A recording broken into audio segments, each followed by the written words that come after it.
Mesdames et messieurs, vous venez de suivre l'échange entre les deux chefs d'État ici du lancement du programme des systèmes de passation. Bonjour, bienvenue dans ce nouveau numéro de décryptage d'Ancropotique sur Top 243 News. Très chers téléspectateurs, ce décryptage de ce vendredi 11 avril 2025 va s'établir sur la plénière de ce vendredi à la Chambre basse du Parlement de la République démocratique du Congo. Il s'est fait constater dans la ville de Kinshasa certaines pluies torrentielles qui s'est abattues au courant de cette semaine du 4 au 5. Vous avez suivi également les dégâts matériels et de pertes en vies humaines qui s'est fait sentir dans la ville de Kinshasa ainsi que la province du Congo central. Cette pluie a créé des effets néfastes sur la population quinoise ainsi que le reste. Pour ce faire, nous allons faire notre focus à l'Assemblée nationale pour comprendre avec vous comment l'ordre du jour de l'Assemblée nationale va s'établir sur plusieurs matières à traiter. Les documents qui nous a été parvenus depuis les jeudis à la rédaction du Top 243 News nous fait savoir qu'également parmi l'ordre qui sera adopté, l'aménagement du territoire sera présenté à travers une commission spéciale présidée par Caroline Bemba Bamanissa, celle qui a désormais eu la responsabilité d'assumer cette commission d'aménagement du territoire, également technologie de l'information et de la communication.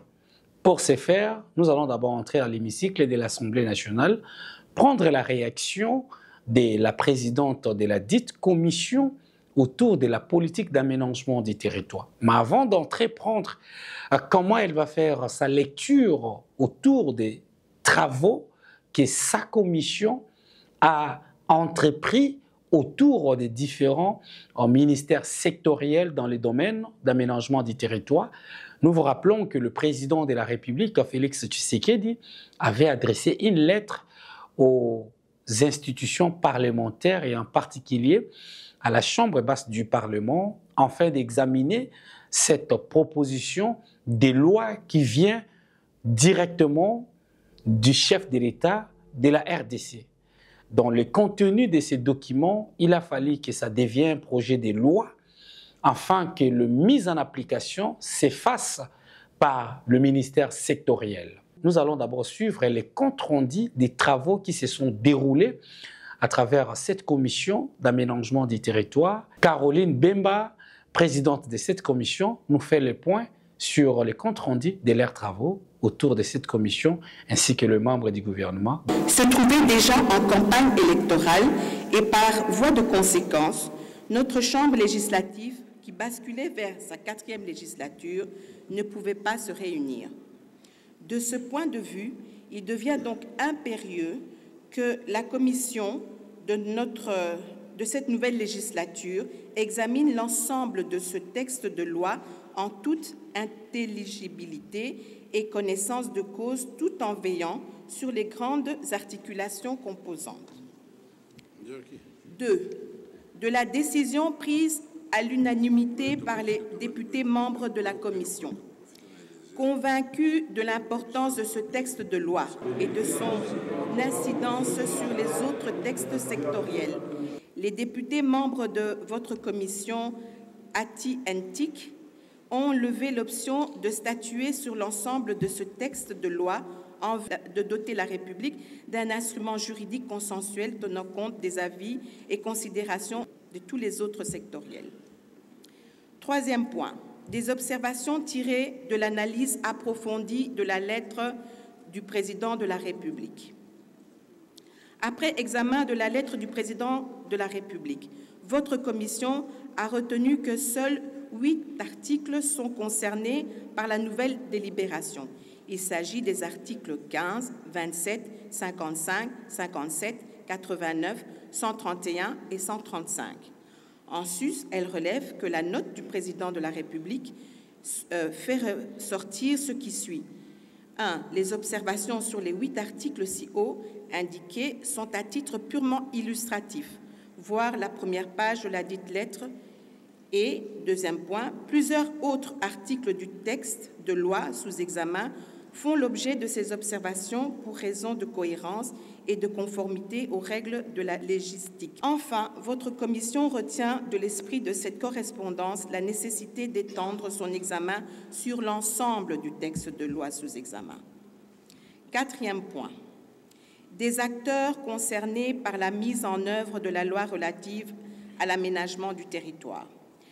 Avant l'examen des observations pertinentes formulées par le chef de l'État, votre commission, ayant suivi l'instruction du bureau de l'Assemblée nationale consistant à recevoir tous les responsables sectoriels concernés par la seconde délibération de ce texte de loi, a échangé avec ces acteurs ou ministres sectoriels sur l'incidence de la loi sous examen dans leur secteur d'activité respectif. Parmi ces responsables sectoriels ou acteurs, il y a lieu de citer Monsieur le ministre d'État, ministre de l'Aménagement du Territoire, Madame la ministre d'État, ministre de l'Environnement et Développement durable, Madame la ministre d'État, ministre des Affaires foncières, Monsieur le ministre de l'Urbanisme et Habitat et les responsables de la société civile œuvrant dans le secteur de l'aménagement du territoire. De ces différents échanges, votre commission retient que la loi relative à l'aménagement du territoire nécessite effectivement une seconde délibération sur plusieurs aspects relevés par les ministres sectoriels ou différents acteurs, notamment quant au conflit entre ce texte et les lois existantes, à la politique mise en œuvre par le ministre de l'Aménagement du territoire et les politiques sectorielles afin de prévenir les conflits de compétences. Cinquième point, des observations à la suite du débat général et des échanges avec les différents responsables sectoriels. Au terme du débat général et des échanges avec les ministres sectoriels et responsables de la société civile sur l'opportunité de ce texte de loi, il ressort ce qui suit.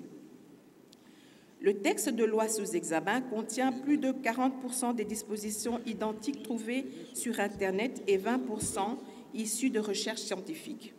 Plus de 56 articles du dit texte de loi consacrent des conflits de compétences avec les ministères des Affaires foncières, de l'Environnement et Développement durable, de l'Urbanisme et Habitat, ainsi que d'autres sectoriels et heurtent les dispositions existantes des lois suivantes, dont 1. La loi numéro 18/001 du 9 mars 2018 modifiant et complétant la loi numéro 007/2002 du 11 juillet 2002 portant code minier. 2. La loi numéro 15/026 du 31 décembre 2015 relative à l'eau. 3. La loi numéro 15/012 du 1er août 2015 portant régime général des hydrocarbures. 4. La loi numéro 11/2002 du 29 août 2002 portant code forestier. 5.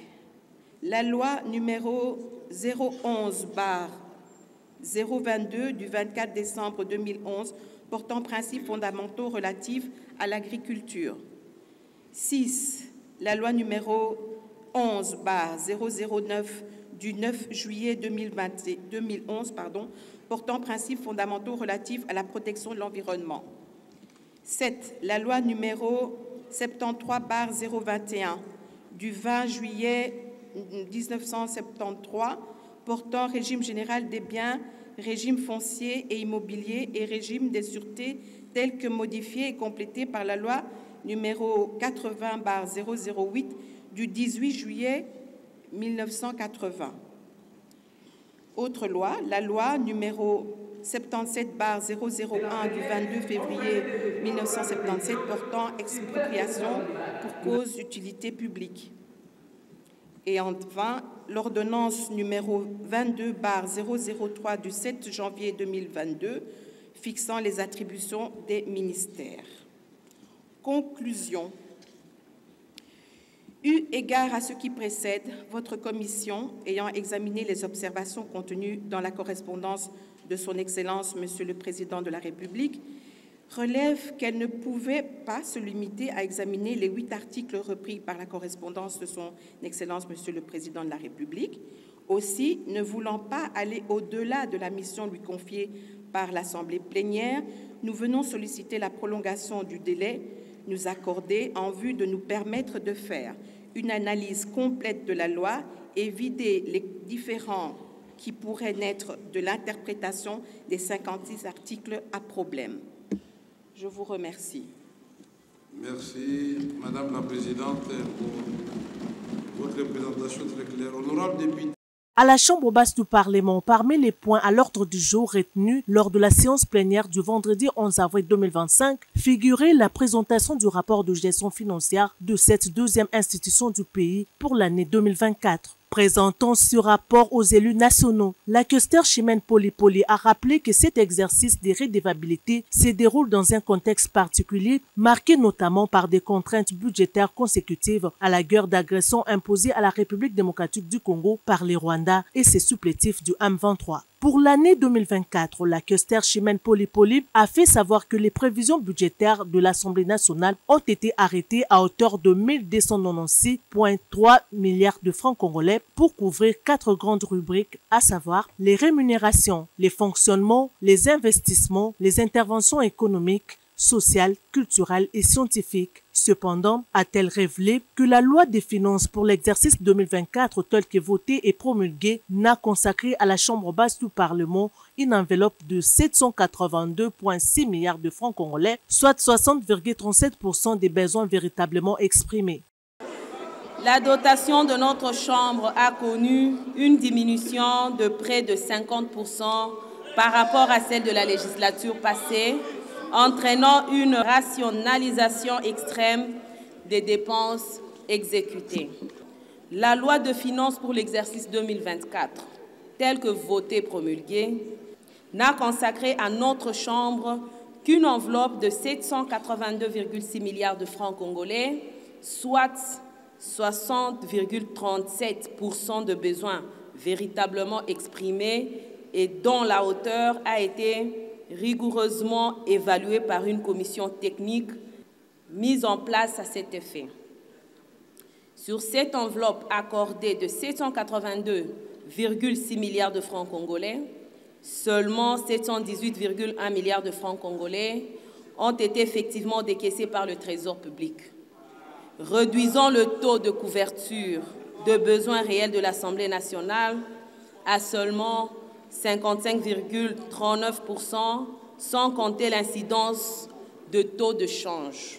Au courant de l'exercice budgétaire écoulé, notre Chambre législative a fait face à plusieurs difficultés majeures dans la gestion des finances, notamment une dotation mensuelle largement inférieure aux besoins réels, comme je l'ai souligné précédemment, soit 28,8 milliards de francs congolais reçus contre 48,9 milliards attendus.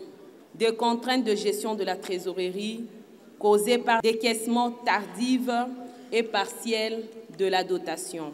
De son côté, le speaker de la Chambre basse du Parlement, le professeur Vital Kamerhe, a salué cette démarche. Il parlait d'un sens élevé de devoir et un attachement ferme au principe de redevabilité et de transparence.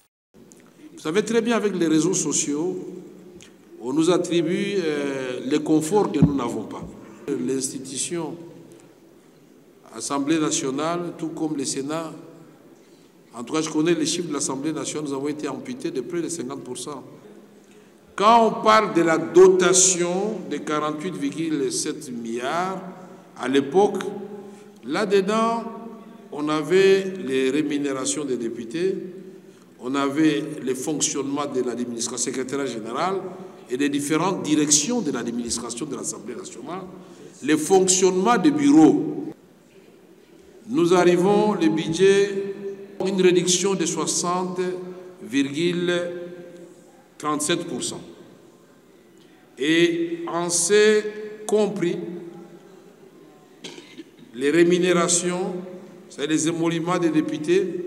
Malgré ces contraintes à la fois sécuritaires, budgétaires, politiques et sociales, le bureau de l'Assemblée nationale que dirige le professeur Vital Kamerhe a cependant fait preuve d'ingéniosité et de rigueur dans la gestion des ressources mises à sa disposition, dont les déficits par rapport aux besoins réels a imposé des arbitrages. Soulignons que bien avant la présentation de ce rapport, la plénière a auditionné et approuvé les rapports de la commission spéciale chargée d'examiner les résolutions de la Cour des comptes et accordé un délai supplémentaire à la commission aménagement du territoire et nouvelles technologies de l'information et de la communication pour continuer l'examen de la loi sur l'aménagement du territoire demandé par le président de la République avant de présenter un rapport étoffé à la plénière. Aussi, la plénière a accordé 48 heures aux élus sur demande du député national Eliezer Tambwe par motion des procédures pour s'imprégner de la proposition de loi portant code pénal du député national Sakata avant son examen et adoption. Très chers téléspectateurs, vous venez de suivre les comptes rendus des travaux en commission par Caroline Bemba, la présidente de la commission d'aménagement du territoire, infrastructure ainsi que nouvelles technologies de l'information et de la communication tout à l'heure à la Chambre basse du Parlement. À l'Assemblée nationale, comme vous le savez, très chers téléspectateurs, il ne s'agissait pas seulement de cet ordre du jour basé sur la politique d'aménagement du territoire, mais vous allez également vous rendre compte que selon les documents dont une copie nous est parvenue à la rédaction, on nous avait également signalé la présentation de la gestion de l'Assemblée nationale par le bureau. Ces projets ont été présentés également par la questeur de cette chambre basse du Parlement. Également, par la même occasion, Gary Sakata qui a présenté un projet de loi sur l'abolition des peines de mort, mais également les travaux forcés. Dans tout ce qui a été présenté, nous allons prendre 3 réactions.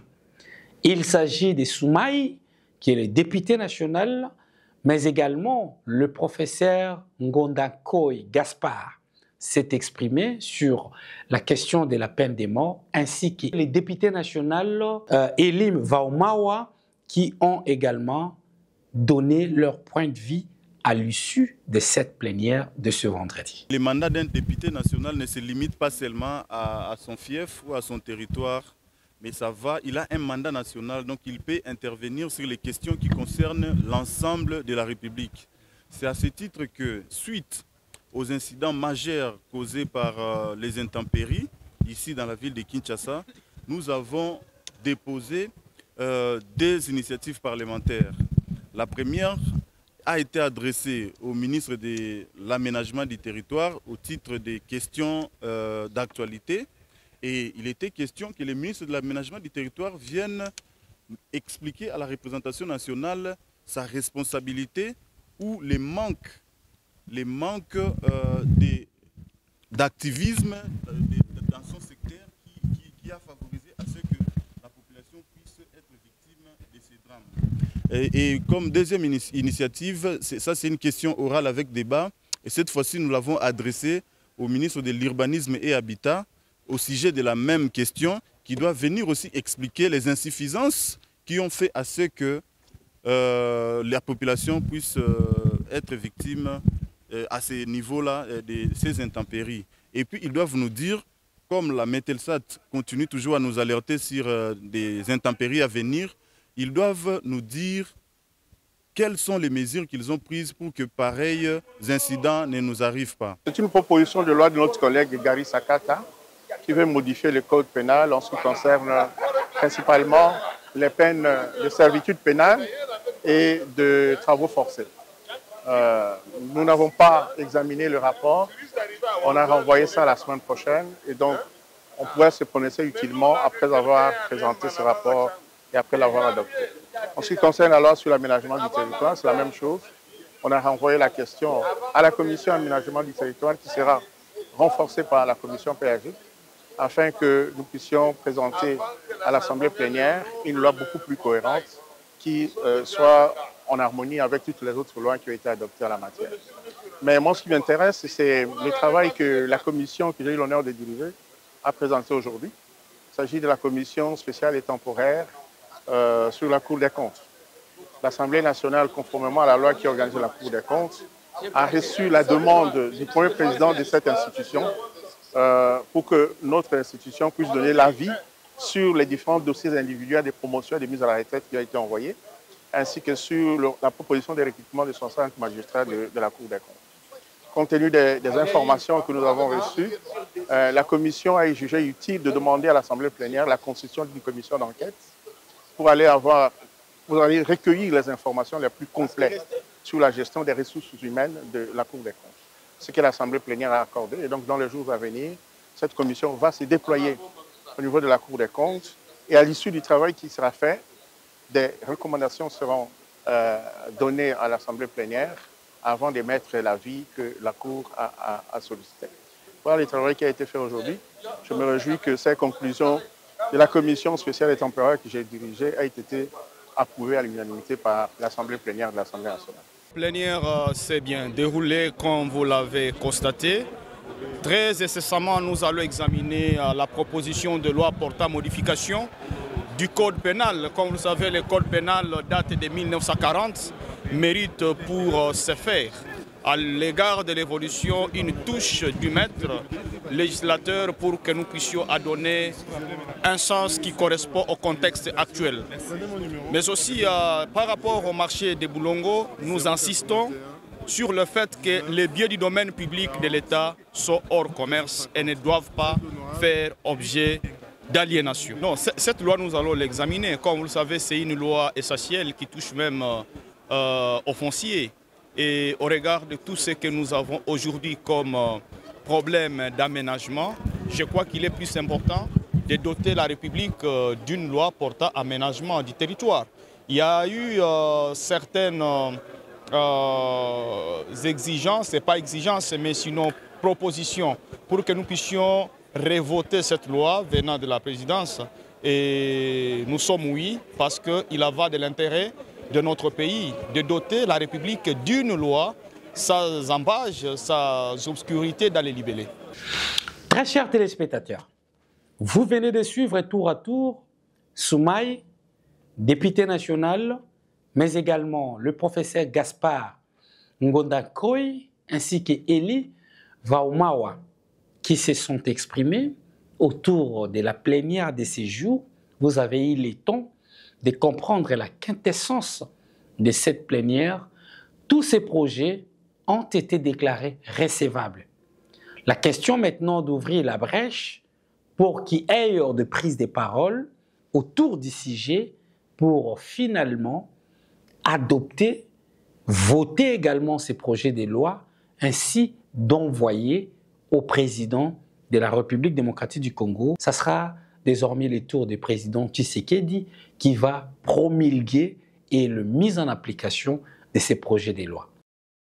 Très chers téléspectateurs, après l'Assemblée nationale, nous allons constater également avec vous ce qui s'est passé aujourd'hui à l'Assemblée provinciale de Kinshasa. À l'issue de la plénière de ce vendredi 11 avril 2025, qui était entre autres consacrée à la présentation par M. le gouverneur de la situation globale des récentes inondations dues aux pluies diluviennes ayant causé des victimes et des dégâts matériels dans la ville de Kinshasa, la plénière a constaté qu'étant donné que le gouverneur de la ville est à pied d'œuvre, d'une part, et la commission d'enquête instituée par la plénière du 8 avril étant elle aussi en plein exercice dans sa mission d'autre part, compte tenu du fait que la ville de Kinshasa est encore sous une pluie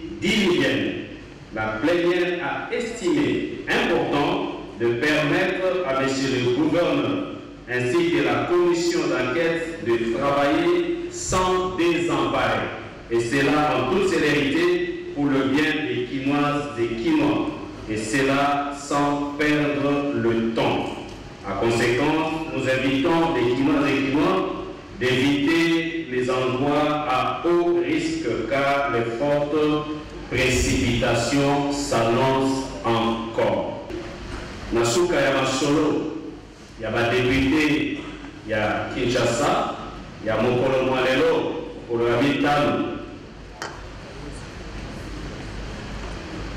oyo badepute basanganaki oyo esengelaki ete tosolola na mokambi ya engumba ya Kinshasa na ntina ya mvula oyo ebetaki na mboka na biso oyo ememeli biso liwa ya bato ebele mpe kobungisi biloko ya bakinoise mpe bakinois.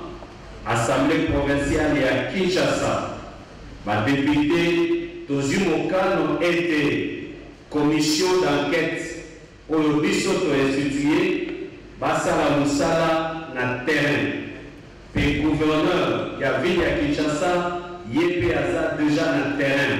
C'est pourquoi assemblée plénière ya lelo to permettre na gouverneur na commission d'enquête basala mosala na lombango na terrain po ete tomoni mokolo mwa lelo lisusu mvula ya makasi ezali kobeta mpe bazali koanonse biso lisusu ete na mikolo ezali koya na meteo bamvula ya makasi ezoya lisusu.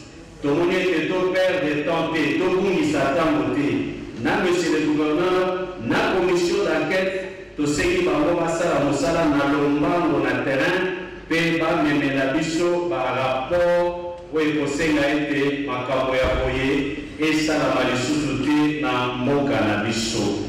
Na yango tosengi na population oyo ezali bisika oyo pembeni na mai mpe bisika oyo bato bakufaki ebele lokola meteo anonse ete bamvula wana esili te bamvula ezali koya lisusu ya ebele makasi bameka kosala makasi kolongwa na babisika wana kino makambo oyo ekoleka. Tolingi population bayeba ete badepute provinciaux na bino oyo bovotaki ya ville province ya Kinshasa bazali elongo na bino mpe bazali kolanda elongo na exécutif boni kozwa basolution mpona makambo oyo eleki na mboka na biso na engumba ya Kinshasa. Matondi mingi na bayela sepelaki kozala na biso na plénière ya lelo mpe bayebalani biso na etando ya moke.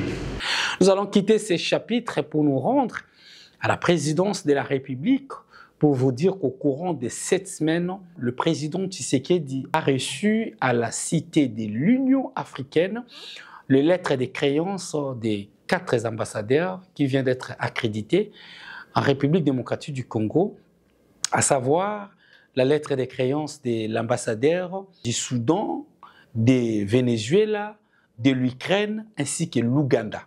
Nous allons vous laisser suivre les comptes rendus et on va juste revenir.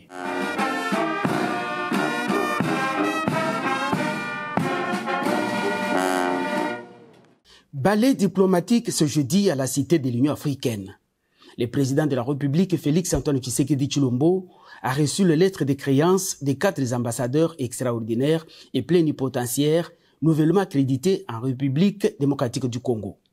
Les premiers à franchir la haie d'honneur, les diplomates Kalissa Farid, ambassadeur de l'Ouganda en RDC. Les diplomates de carrière, l'ambassadeur de l'Ouganda a supervisé plusieurs missions présidentielles pour le compte de son pays. L'Ukraine est désormais représentée à Kinshasa par l'ambassadeur Vasil Amianine. Ce diplomate de 54 ans va travailler pour le renforcement des liens de coopération bilatérale entre l'Ukraine et la RDC, 2 pays qui entretiennent de bons rapports depuis le démembrement de l'Union soviétique. La République du Soudan, autrefois voisine de la RDC, a désigné M. Osman Hussein Elamine Ahmed en qualité d'ambassadeur extraordinaire et plénipotentiaire en RDC. Les diplomates soudanais retrouvent un pays où il a commencé sa carrière diplomatique en tant que premier secrétaire d'ambassade. Locuteur de français, il a été accrédité en Belgique comme ambassadeur. Enfin, Madame Laura Evangelia Suarez est l'ambassadrice extraordinaire et plénipotentiaire de la République bolivarienne de Venezuela en République démocratique du Congo. Basée à Brazzaville, Madame Laura Suarez est diplomate de carrière depuis 2005. Elle a reçu de son président Nicolas Maduro la mission de renforcer la coopération bilatérale entre Kinshasa et Caracas.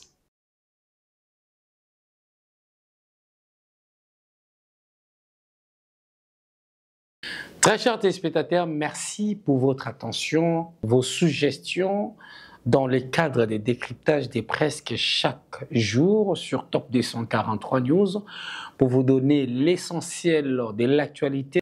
Vous avez eu le temps de suivre les différents projets qui ont été présentés à l'Assemblée nationale à travers les différentes commissions ce vendredi, dont nous avons eu le temps de vous faire part de ce que la présidente de la commission aménagement du territoire, mais également technologie de l'information et de la communication, Caroline Bemba, qui est la présidente de cette commission, avait présenté et que les députés nationaux ont déclaré recevables de ces projets de loi.